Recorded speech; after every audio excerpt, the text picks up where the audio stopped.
everyone. So today I'm going to show you 3 exercises that you can do your entire pregnancy to help keep your upper and mid back strong, which is really important to help minimize postural shifts, to help to decrease neck pain and even low back pain. So as always, we want to make sure that you're lightly connected from underneath your belly, right? We're not just drawing belly to spine, ladies.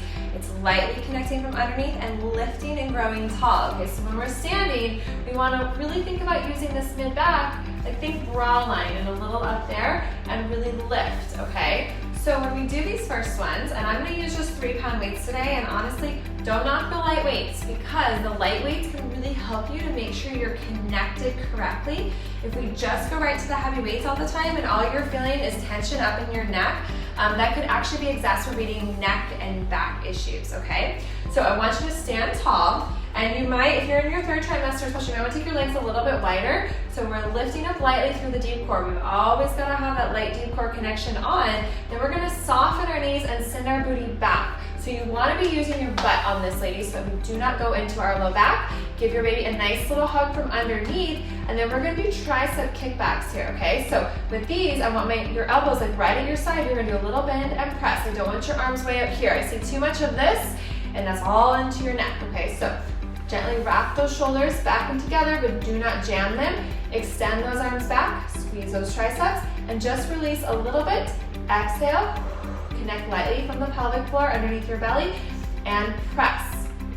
Okay, so as you're doing these, we're not just working upper back and triceps, you're also working your deep core. We're giving your baby a light little hug. You should feel a little bit of that pelvic floor connection. Okay, we also want to watch that you're not tucking your booty when you're standing here and doing this. That's why it's really important to use that butt, okay, and use that deep core. Little presses. Okay, so with these lighter weights, you could do 10, 15, maybe even 20 of these, okay? Then when you go to stand up, I want you to zip up, deep core to bring you up, and then I'm gonna turn to the front, and arms are relaxing. Again, try these with a light weight first before you ever move into a heavier weight. So we're lifting up tall, right? Nice and tall here. Elbows are gonna be right at your side, and then we're going to scoop the elbows down, out, and lift up. So we're leading with the elbows. So we don't want this, I don't want this happening, ladies, because then we go into our neck. Okay, so it's elbows first. Elbows lead. Control it down. You're lifting up tall across your chest. You're gonna feel like you're sticking out your boobs, and that's okay. Lead with those elbows. Lifting tall as those arms come down. Think elbows down, out, and lift, and then control it back down. I'll show you from the side here. So as I'm reaching up, right, notice like this is not happening, because if we're reaching like this, ladies, it's going into that neck. Control it down. And again, you got a nice lift through the top of your head, looking out in front of you. Nice and slow through these. You've got a good connection from pelvic floor underneath your belly. Okay, and again, do 10, even 15 of these.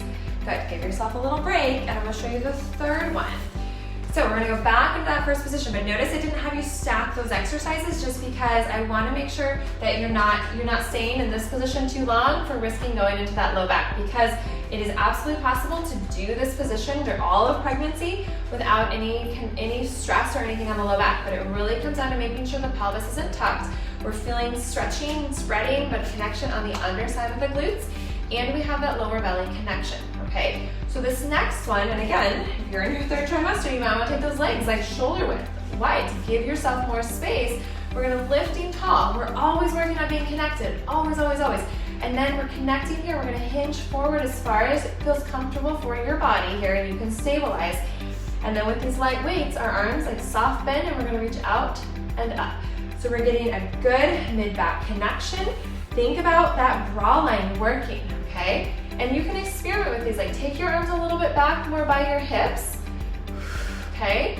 We're gonna actively opening up that chest, looking out in front of you, and then experiment with them more shoulder height, right? And see what feels best for you, but I want you to think about that mid-back is doing a lot of the work here. Good, and then you can do 10, 15 of those. When you go to stand up, using that deep core to bring you up. So it's like we're thinking about lifting more from internally and from the front than from our back. That's the biggest mistake most of us are making when you feel it in your back. And believe it or not, throughout your entire pregnancy, it is absolutely possible to not have that low back pain. It's absolutely possible to not have such extreme postural shifts.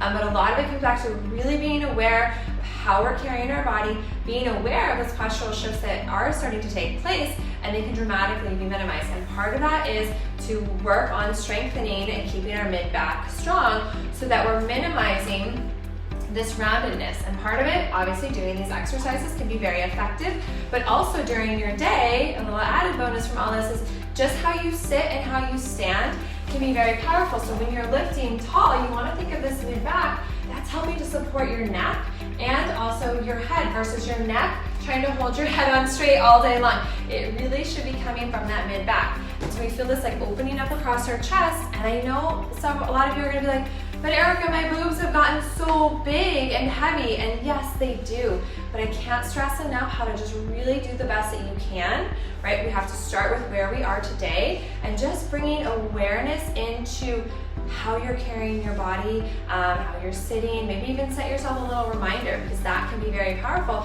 And then when you are doing your workouts, like, don't be afraid to take the weight down.